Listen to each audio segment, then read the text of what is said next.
Hi, my name's Joe from GWS Roofing. Welcome to Roofing IQ, the channel where we try to make roofing make sense. Today we're here in Islington, just off Upper Street, and we're here to replace a double mansard. Hang around and we'll show you why subtle differences can make a huge difference to the longevity of your roof. Okay, so we're here replacing this double mansard. The initial inquiry came from a property manager that said the timber sash windows had all completely rotten. As is often the case, the conversation then very quickly becomes a roofing issue specifically, rather than just a standard timber sash window replacement. Whenever we're doing sash windows, there's going to be some lead work, always to the cheeks and to the sill, and more often than not, the dormer tops as well. A big part of the reason why these timber sash windows had rotten quite so badly is that initially the dormer top fell from back to front. So what was just cascading down on these windows, and they had no chance really.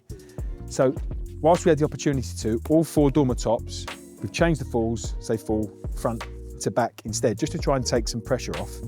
This corner here, so we have 2, 4, 6, 8 of them, is a very tricky detail to get right. It's done in 2 parts. We have our lead apron forming a gusset inside the window, and then we have our lead cheek coming down onto a lead gusset on the corner of the sill. Another example of where we need a lead gusset is up at the top. Again, it's a common mistake that we see, and it's also a very good selling point for lead, albeit still the most expensive product we could use. Where it's so malleable, we're able to weather these junctions much better. We find that using a Spanish Cooper slate is the go-to in a domestic market. It offers an excellent warranty, it's an excellent slate, and it's competitively priced. You can find cheaper slates, but they tend to be synthetic, and the only issue we find with synthetic slates is their fixing methods. Where they're a close-fitting slate, they have to be counterbattened, and we just find that that can be problematic because the profile of the roof changes. If you're counterbattening, it comes out and it affects all the levels and makes the gusset details that we just discussed a little bit more tricky. Both of these mansards are going to come with a 10-year insurance-backed warranty. The works were registered with the National Federation of Roofing Contractors and in turn the Competent Person Scheme.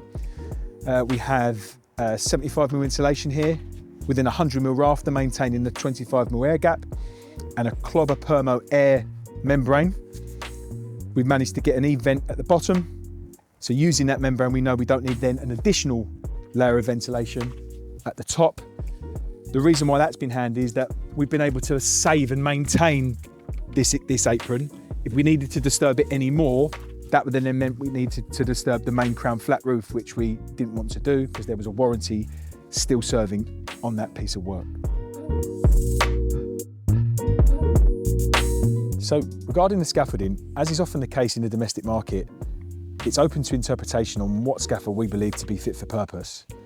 We were quite insistent here that a double scaffold was necessary. The parapet wall and the parapet gutter here does offer quite good protection, but to have to replace both mansards within that parapet, it's just too tight.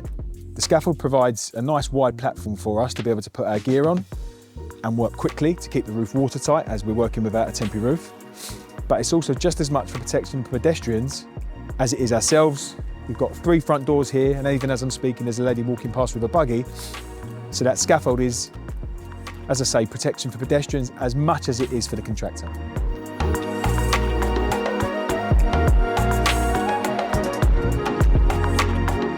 Okay, so thank you for watching Roofing IQ. We hope you found that useful. If you'd like to see what else we're up to, please like and subscribe, and we'll see you on the next one.